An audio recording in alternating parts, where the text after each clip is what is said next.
In this program, we look for clues to our own sexuality.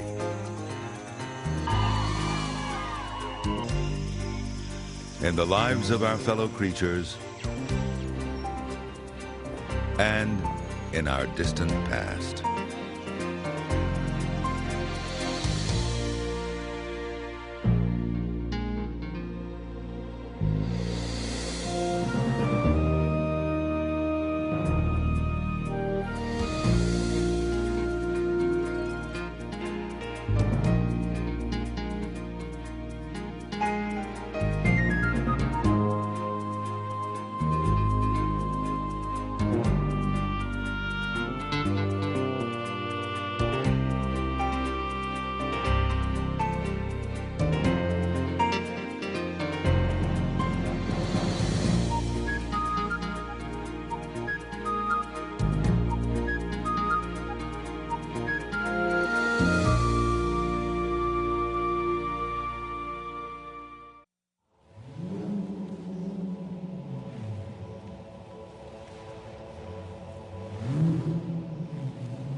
East Africa, the lakes and plains of the Great Rift Valley. It's a day some 2 million years ago.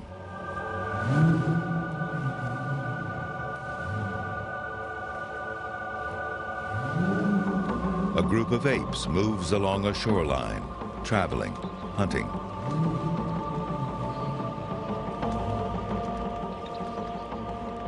This is Homo habilis, the first species of human.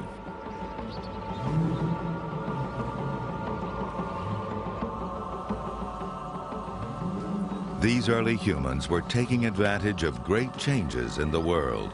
The climate was getting drier, and these apes were moving out of the forest and into a new landscape, the savanna.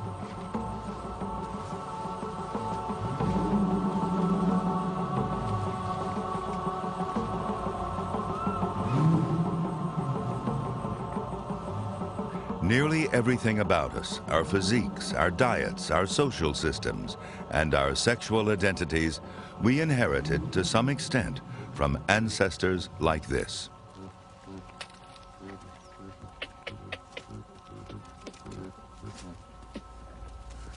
But what do we know about them?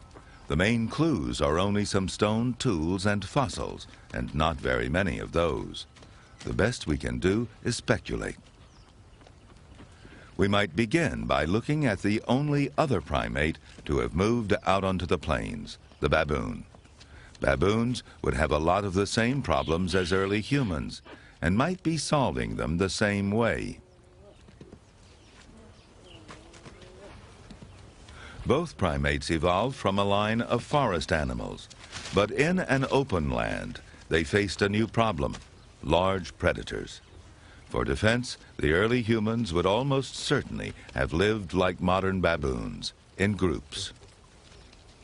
Groups are also good at protecting a territory and the food in it. There are certain stresses to groups, but the general security makes them worth the tensions of living together. And societies add an extra dimension to sex. For one thing, the sexes have different priorities. The female's main reproductive interest is in their vulnerable young. Security is important to them. Strong social bonds help protect the young. The males, whose main reproductive interest is in mating with as many females as possible, become hangers-on, petitioners to the females, who make their own choices among the males. Did ancestral human women shape our species by constantly rejecting and choosing ancestral men according to their looks and behavior?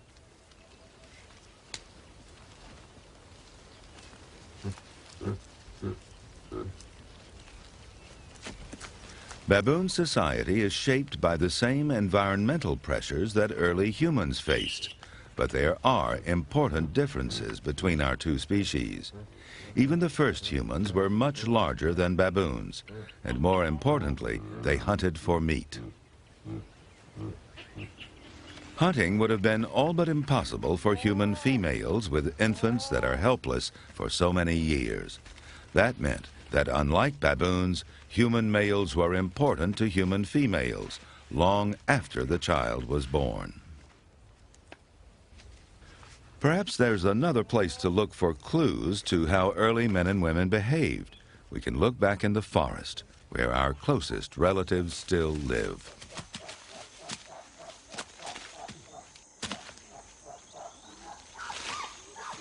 Chimpanzees. Can they tell us anything about our ancestors' sexual behavior?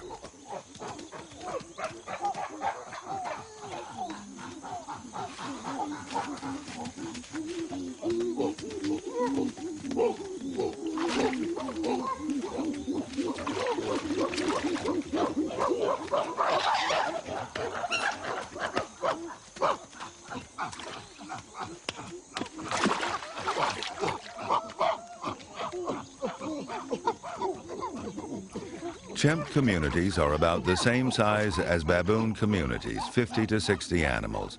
But in the forest, they're less exposed to predators, and so they don't have to band together quite so tightly.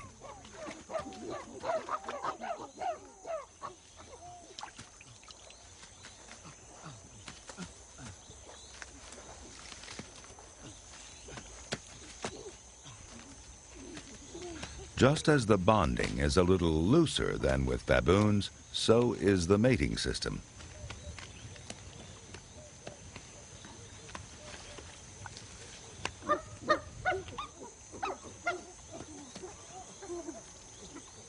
Females give birth only about once every 4 years, and they seldom mate at all unless they're in estrus. Then they mate with virtually any male. For the males at this time, that means mating can be almost constant. Their large testes alone tell us this. They are much larger than human testes. That's because they're the male's way of competing. There's seldom any actual fighting over the females, but the male with the largest testes is able to copulate more often. The female swellings, too, are part of this system, known as the multi-male system.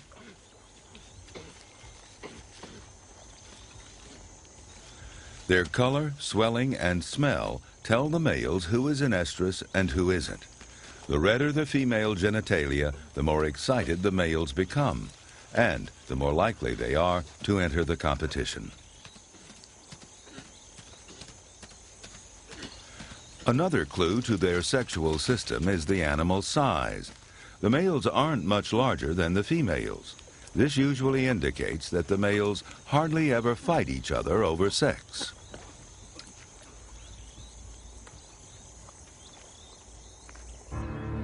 If we look at ourselves, the size ratio of men to women is about the same as it is in chimps. But there's one difference that's impossible to overestimate. Human females have no visible estrus display. There's no external way to tell when a woman is ready to conceive. How did this human characteristic evolve, and how did it affect relations between the sexes? Looking at fossils, of course, is looking at bones, not behavior. And in any case, very few Homo habilis bones have ever been found.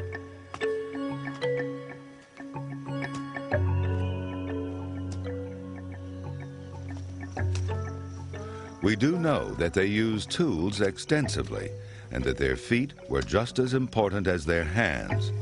They had evolved to walk upright, and that's one of the reasons we give them the name Homo, human.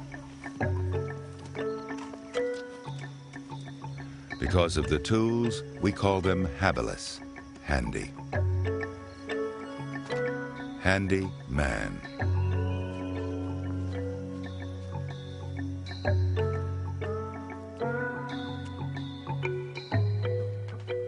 A significant difference between Homo habilis and both chimps and baboons was diet.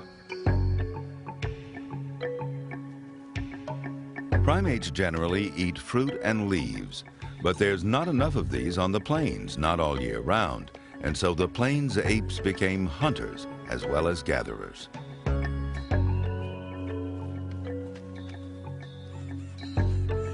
And if not hunting, they were scavenging. Like all monkeys and apes, they had hands that had evolved originally for getting around in trees. They were surely one species that could steal a leopard's stored kill. And some of the stone tools that have been discovered suggest that they used their brains to make up for the lack of a leopard's cutting teeth.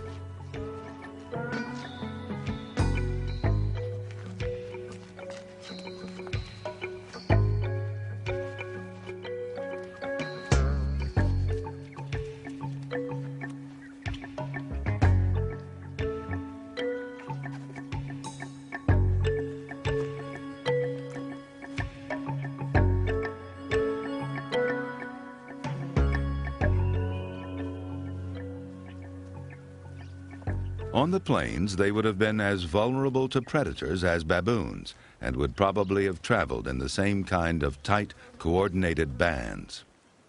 The places where their bones, teeth, and tools have been found suggest that they had home bases, perhaps on cliffsides.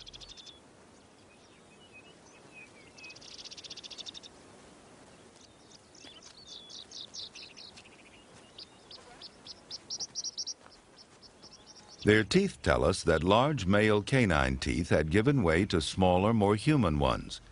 Perhaps large teeth, used for defense and display, were no longer an advantage in a people now using tools and living in communities. Males needed new characteristics for a changing world.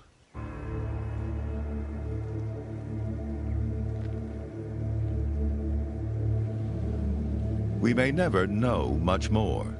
And that's about all we can assume about the social life of Homo habilis and that chapter in our ancestry.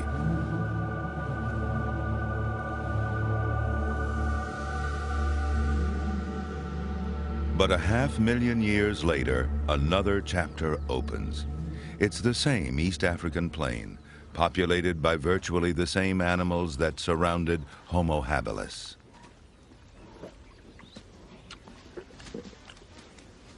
The humans, though, had been changing rapidly, evolving into a new animal.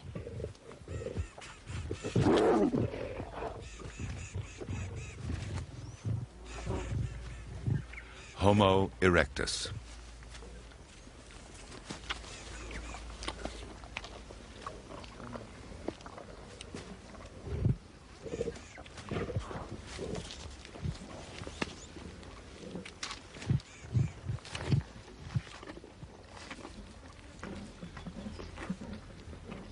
Homo erectus made a living on the plains in much the same way that Homo habilis probably did, hunting and stealing kills from the bigger predators.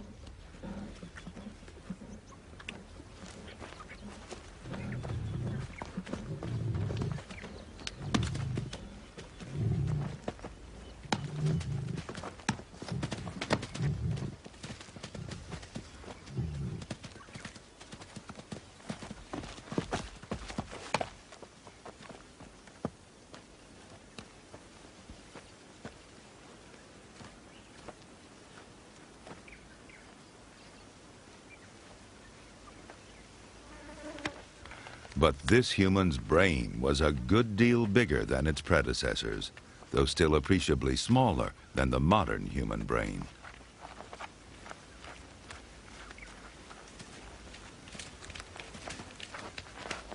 While he existed, Homo erectus was the planet's intellectual, and he existed for about 1.5 million years, until modern man succeeded him a mere 200,000 years ago.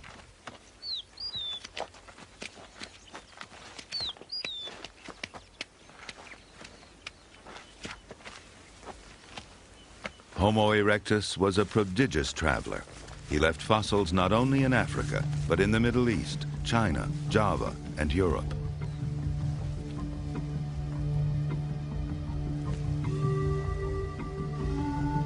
From these fossils, we can make deductions about the social and sex lives of these people.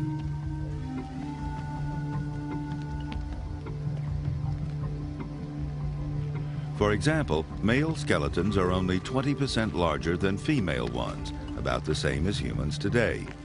And their larger brains meant larger heads, so babies had to be born even less developed in order to fit through the birth canal.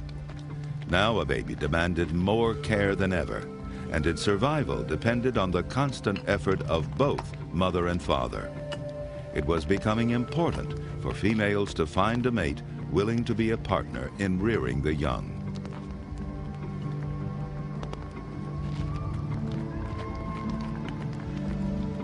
That could have meant competition among the females for the best providers.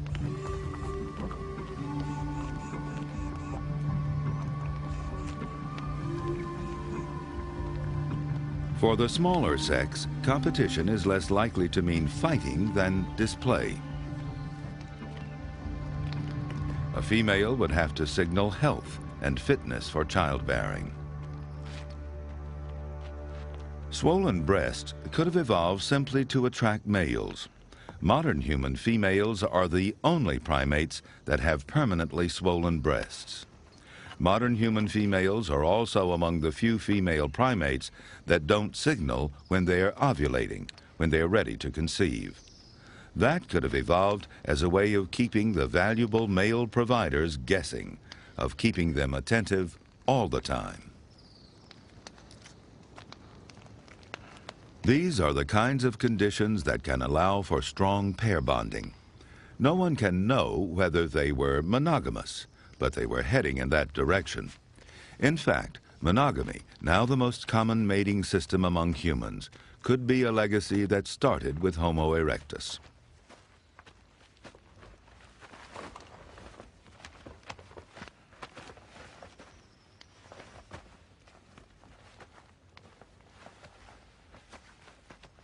What other legacies have been left us by our immediate ancestors and by evolution in general, both near and distant? If we looked at ourselves as though we'd never seen ourselves before, what could we make of the modern human?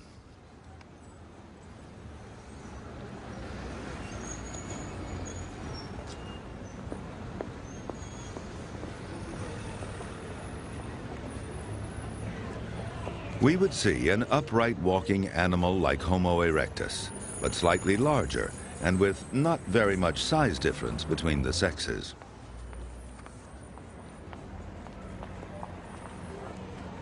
We'd see a lot of investment in a few young.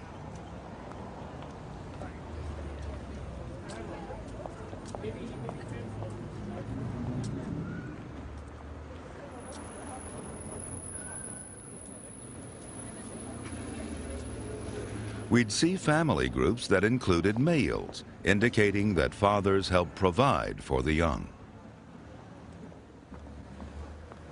But we'd also see individuals that through the development of intelligence have become different from all other animals.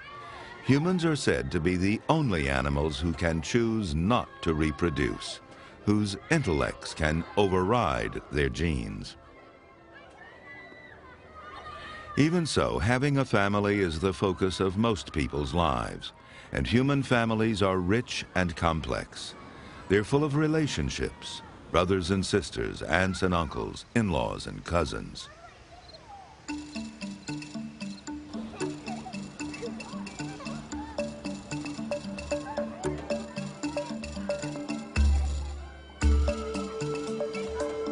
They hold the generations together. Generations past their reproductive years help to raise their children's children.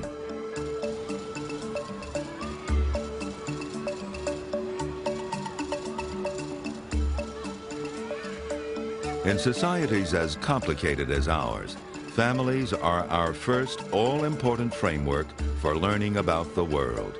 And not surprisingly, it's much the same for other youngsters. A baby rhesus macaque is also born into a world of demanding social do's and don'ts.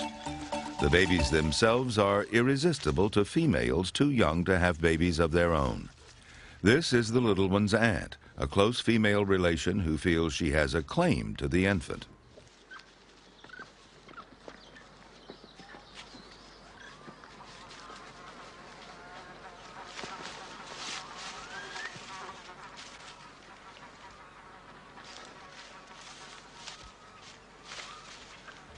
The baby's mother, the aunt's older sister, decides all this attention has gone far enough.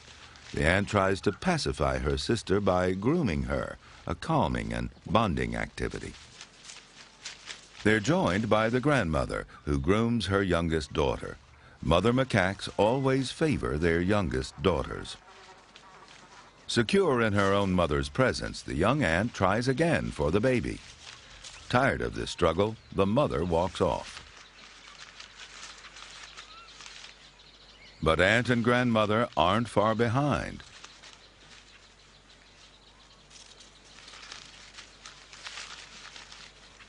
With her mother's backing, the aunt tries one more grab for the baby. The grandmother rises to her defense, but the mother makes off with the baby.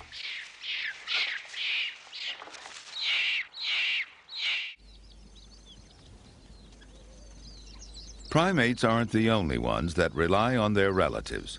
These African wild dogs, far more distant to humans than macaques, live in one of the largest extended families of any large animal.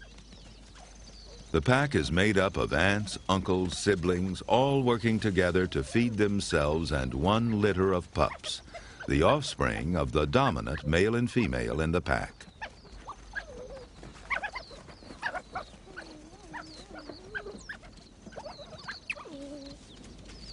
A single litter can have 15 to 20 pups, so everybody pitches in to feed them, guard them, and teach them. But that's all right with the others because they're all closely related. They share genes and share work.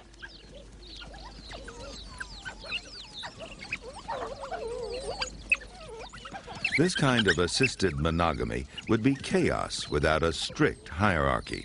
And one of the first things the pups have to learn is how to establish their place in it.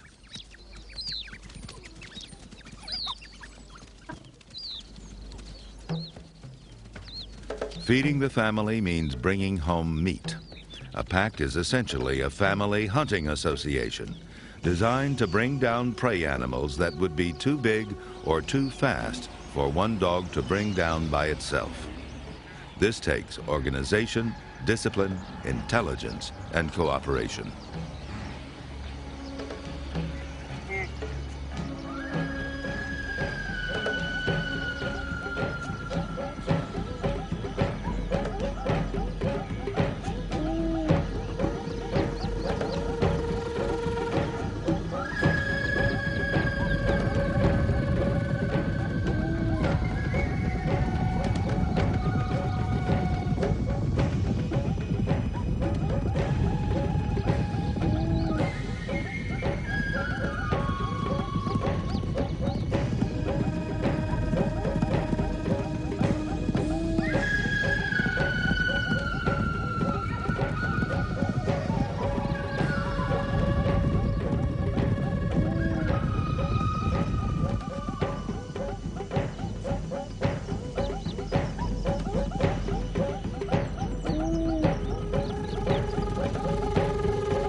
When the hunters come home, they feed the little ones. The dogs have swallowed the food from the kill, but only as a way of carrying it. When the pups nudge an adult's mouth, they receive their share of wildebeest.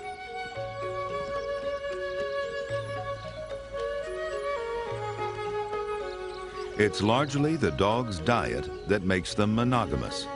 Soon after the pups are born, carnivore fathers can provide as well as mothers, and the two work together. But the litter is so large that they need help, and because they need so much meat, all the dogs need each other.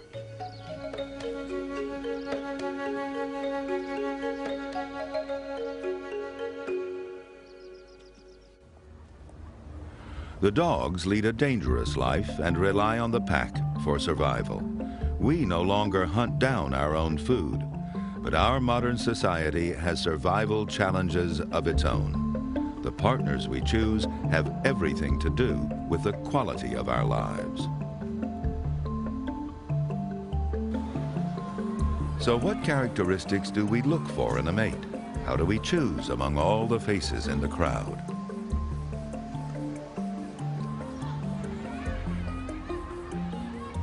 Underlying the features we find attractive are characteristics important to survival, whether we're from a concrete jungle or a real one.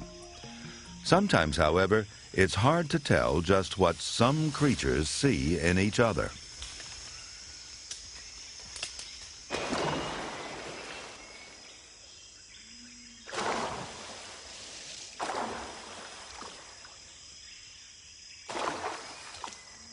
These are proboscis monkeys living in the jungles of Borneo. The females, like all primates, spend their lives raising a few precious young. And in the all-important choice of a mate, they're curiously attracted to pot bellies and pendulous noses. Just what such a nose could signify to her, we may never know, but it is distinctly male. She doesn't have a nose like his at all.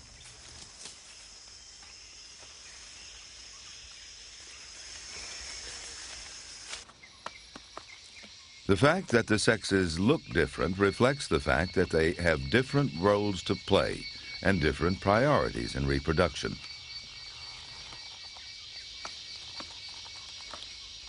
This female orangutan looks like a large version of her baby, but the male is much more imposing.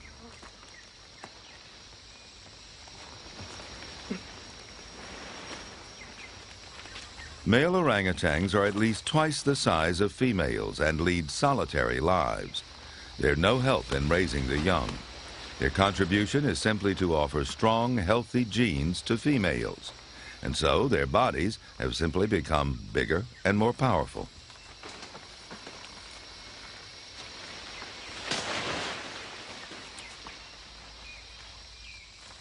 Males set out to win the competition among themselves with their size and strength. And in orangutans, these traits will win a female as well.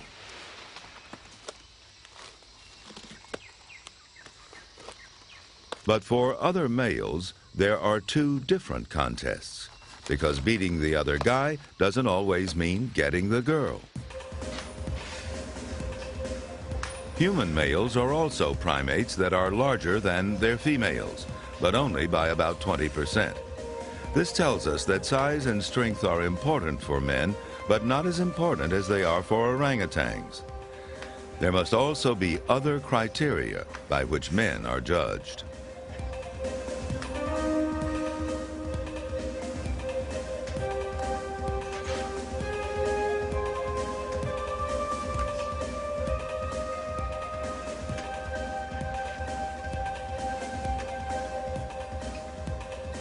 Yet physical prowess was once important in hunting and basic survival. To some extent, it still impresses women, and this has played a part in how men look. Generations of women, by inspiring competition and by choosing strong men to father their children, have helped create the male body with its potential for muscle development.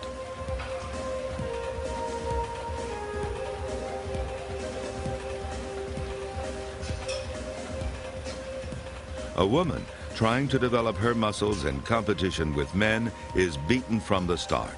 It's not her method of competing. Her body has been molded by different biological forces.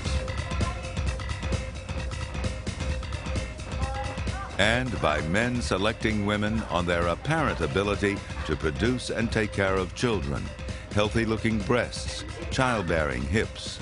Whether those features are still as important in childcare as they once were is probably beside the point. The point is that men still respond to them.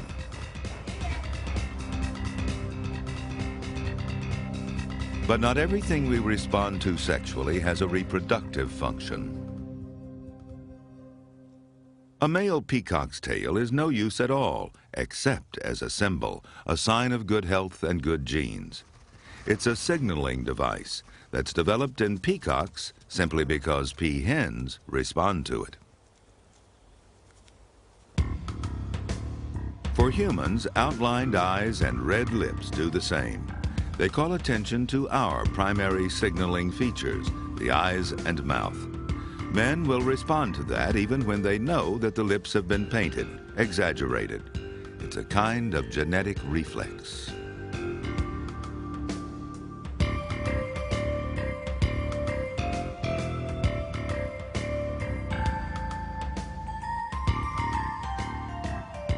With makeup, the genetic message has been entirely obliterated by the medium. But what it tells us about humans is that both sexes compete for the best partner.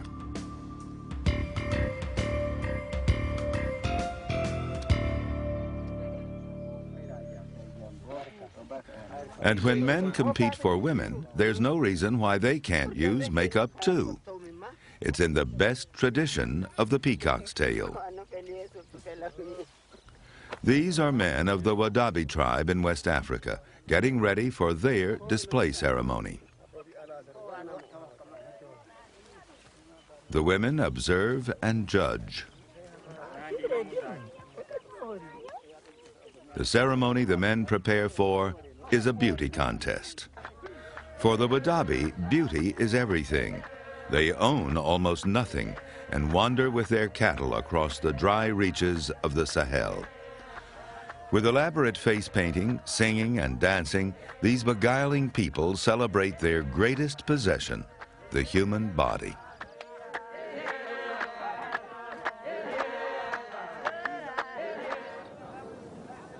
What we call beautiful may differ from culture to culture, but the basic qualities that humans are looking for in each other seem to be universal.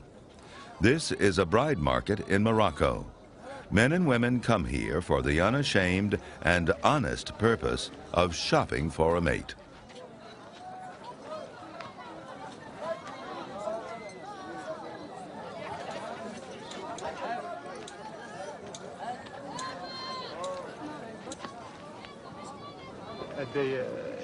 قبل تربات ماذا تلقان من بعد هذا قبل تزن الدنيا يزن حولي يزن المهم تخرج الفارنة السكر يزن الفولكر النيت يتمون النيت أدوين تربات الناد دون صغرى يسلم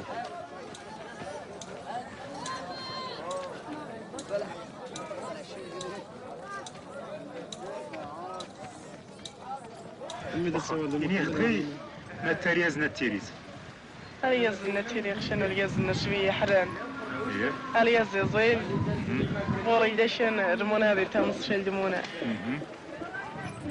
يتغذي هذه يغذي قدر تكسير هذه الياز أغز يستني يغذي 35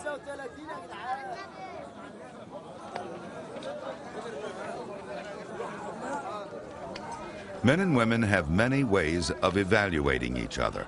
And along with physical attributes, they measure the type of life a partner can provide.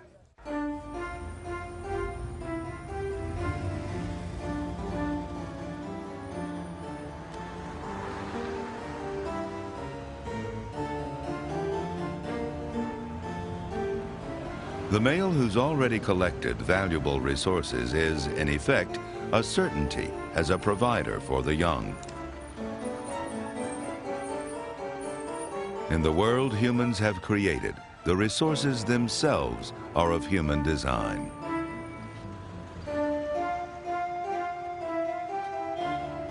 A man with an expensive car and stylish clothes would be likely to have the resource that matters most in our society: money.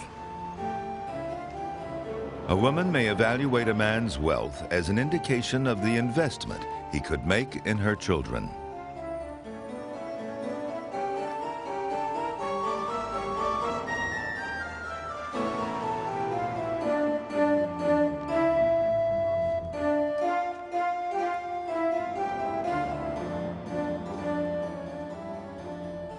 Our preoccupation with wealth may sound unromantic, but who's to say that the accumulation of material wealth isn't done specifically to attract the opposite sex?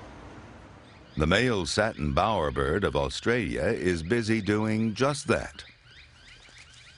He's hard at work on a bower. It's a structure of pure romance, intended solely to woo females. Unlike human wealth, it's not a useful measure of potential investment in the young. He's just showing off.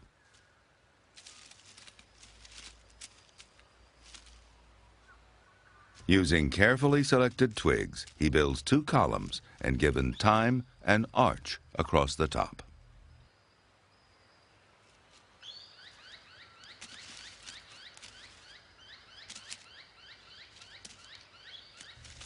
He now sets out to decorate the bower.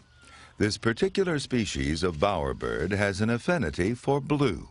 Blue flowers, blue feathers, anything blue he can find. Neighboring male satin bowerbirds will raid each other's territories and plunder the bowers for the blue trimmings. He lays out a sort of blue carpet to guide a female to his masterpiece.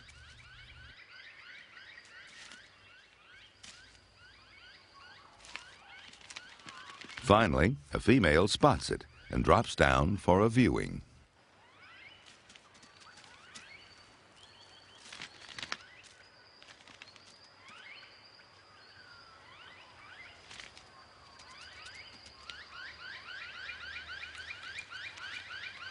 He adds his own display to the general effect.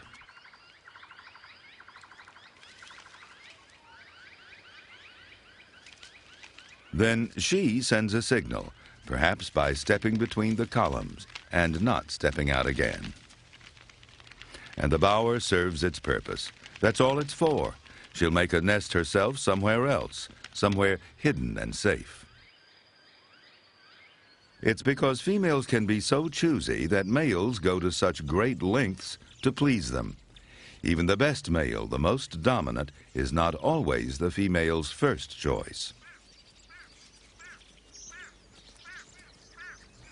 This male olive baboon is keeping close to a female that's come into breeding condition.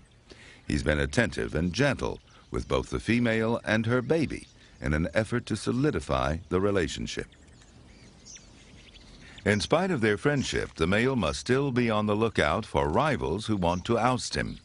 There's a delicate balance between the rights of dominance among the males and the female's own choice of suitors.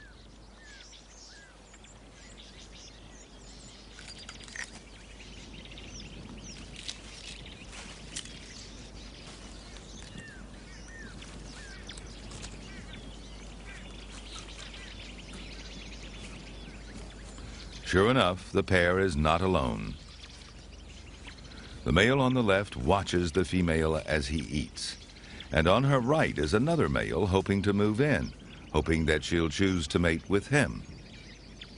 But this time, all the attention pays off. She mates with her faithful follower.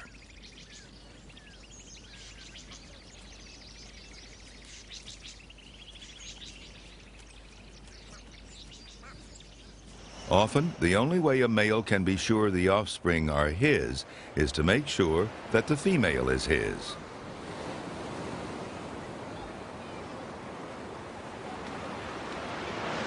We call this possessive behavior mate guarding.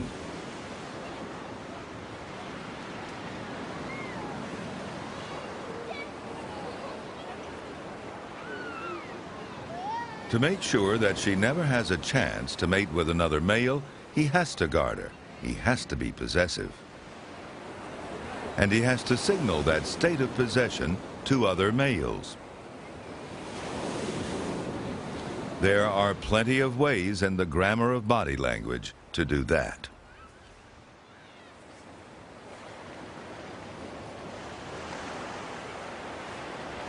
But human males generally have only one female to keep an eye on. For the male animals that have many, the rigors of ensuring their genes' future can be overwhelming.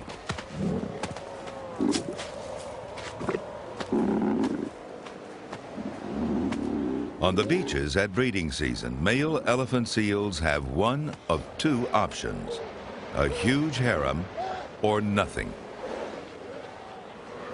And the bulls with a harem not only have to keep permanently alert for the deprived bulls, but have to assert their dominance over the females too, constantly, tirelessly.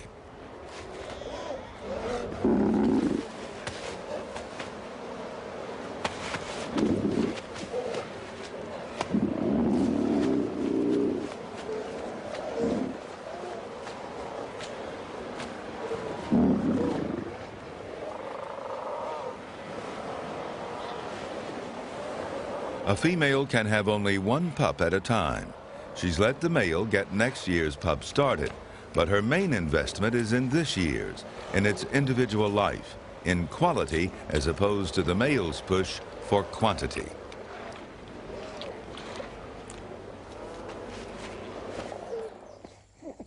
Human females, too, invest as heavily as any animal in the quality of their babies. When a woman is nursing, milk production alone takes up to 30% of her bodily energy. Back when it all started, she contributed an egg thousands of times larger than the sperm that fertilized it. Then she lent her body as an incubator and source of all nourishment for the embryo. Now she's only got about 18 years to go. It's typical of many females that life is primarily about nurturing the next generation. Wallabies are a good example. From the beginning of adulthood until death, a female produces one baby after another. Often a new one is started before an older one is even out of the pouch. Because they're marsupials, baby wallabies skip the umbilical stage and begin nursing in the pouch, when they are still, in effect, embryos. They stay there until they're almost half their mother's size. This means that there is never a stage in the female wallaby's adulthood when she isn't producing milk. Because of the high energetic costs of motherhood, females must evaluate potential fathers with a critical eye. As this young, dominant male macaque is about to find out.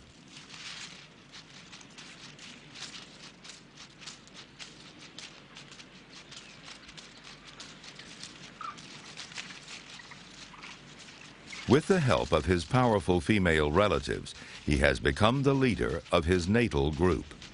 This is unusual because most males leave their groups when they become sexually mature.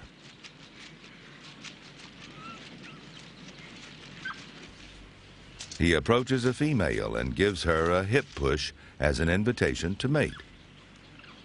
She totally ignores him.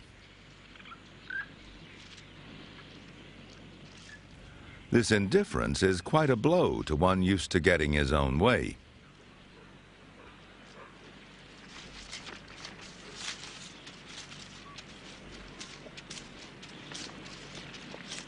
Not easily discouraged, he follows her with a proudly raised tail, symbol of his dominance. But right behind is another male, a low-ranking newcomer to the troop, who's noticed the young leader is having some trouble.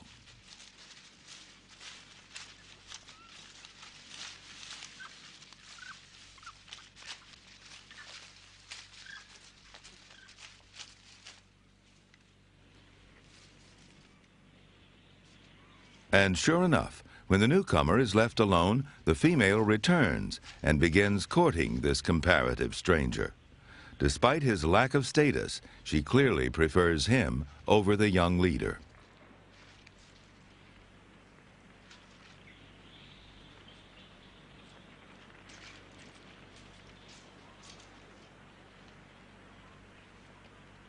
The stranger wants no trouble with the young leader and quickly withdraws when he strolls by. But as soon as the danger is past, the female returns to her clandestine courtship.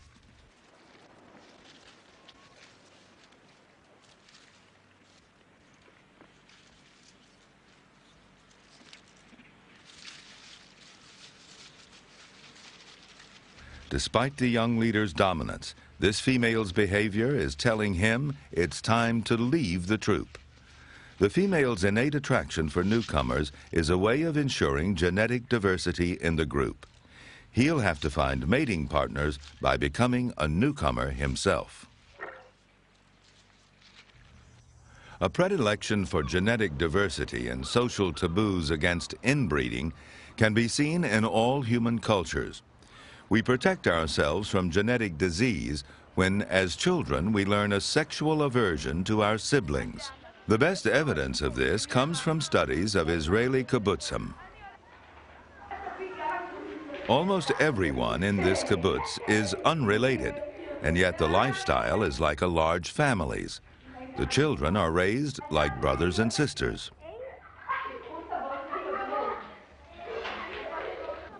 When the marriage patterns of almost 3,000 children were analyzed, it was discovered that not one marriage occurred between children raised in the same group.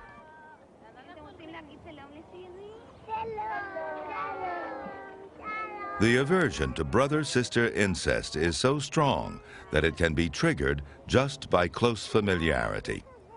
When these children grow up, just like macaques, they will seek partners outside what they think of as their families.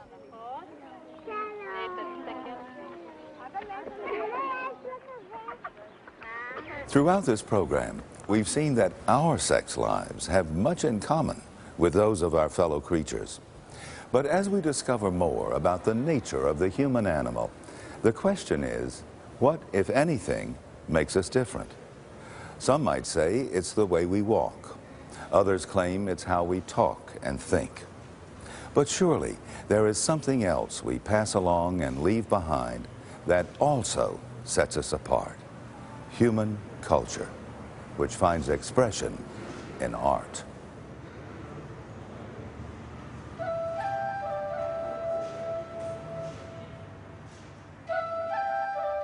Cultures down through the centuries and around the world have used art to explore the mysteries of sex and our own creation.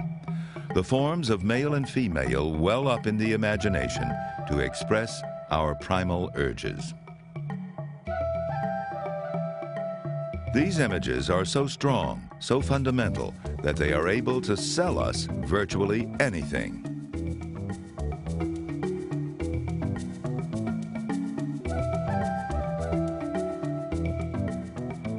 And of course, it's not just images that are for sale. Sex itself is on the market. It's called the oldest profession, and it's built on physical needs and fantasies.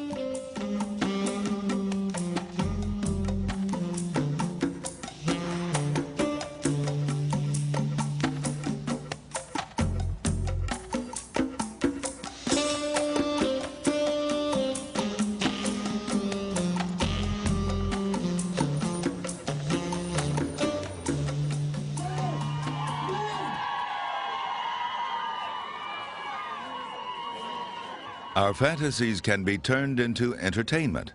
Nothing more really than the old male competition and female selection at work.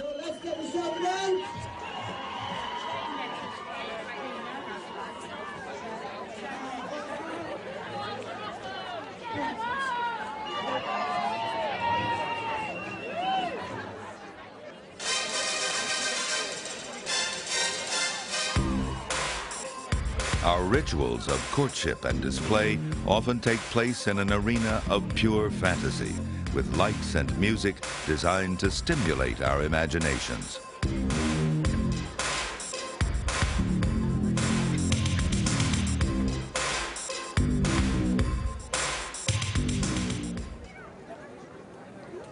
Sex has affected everything about us as human beings. We are creatures driven to bonding, to finding a partner, a mate, even if that partnership could never produce a child.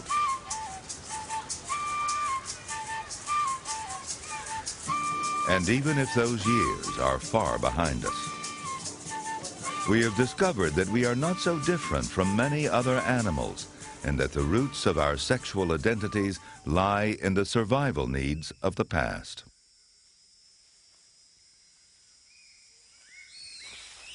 And just in case we think our intellect and imagination give our sexual conduct a social significance unknown in the animal kingdom, meet the bonobo chimpanzees of the forests of Zaire.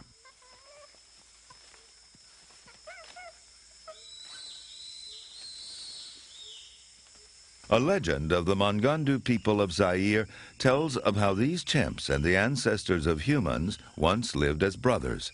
And indeed, some primate specialists think the bonobo may closely resemble the common ancestor of humans and apes.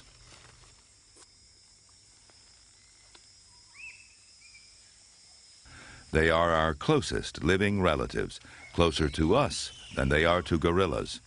They have complex vocalizations, permanent close friendships, cliques, and jealousies.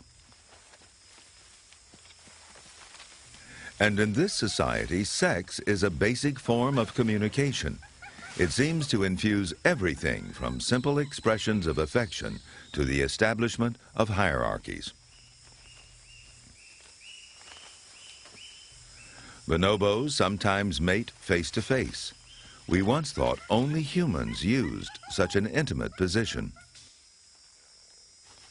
But their versatility knows no bounds.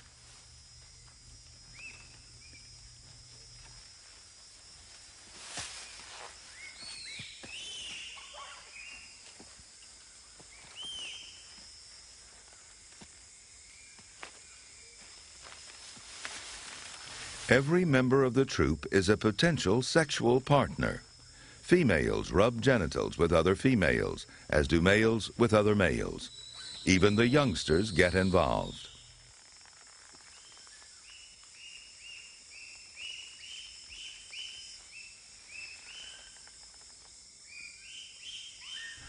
We may find all this sex excessive, even shocking, but bonobos make important use of it. Sex has virtually replaced violence in their society. The aggression seen in other primates, even in other chimp societies, bonobos are able to live without.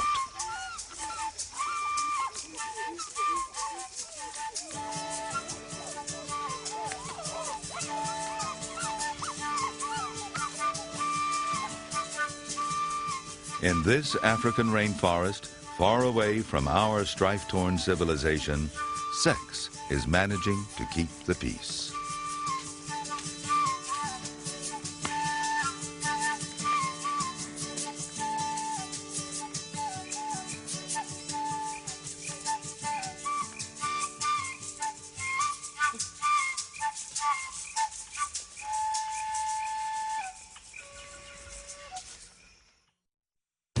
Next time on The Nature of Sex, seahorses mate, but it's the father who gives birth. How we arrive in the world is different for each species. Sex is different too, but we all hope to carry on into the next generation, passing along what's best in us. Sex can truly be a miracle in the making. Next time on The Nature of Sex.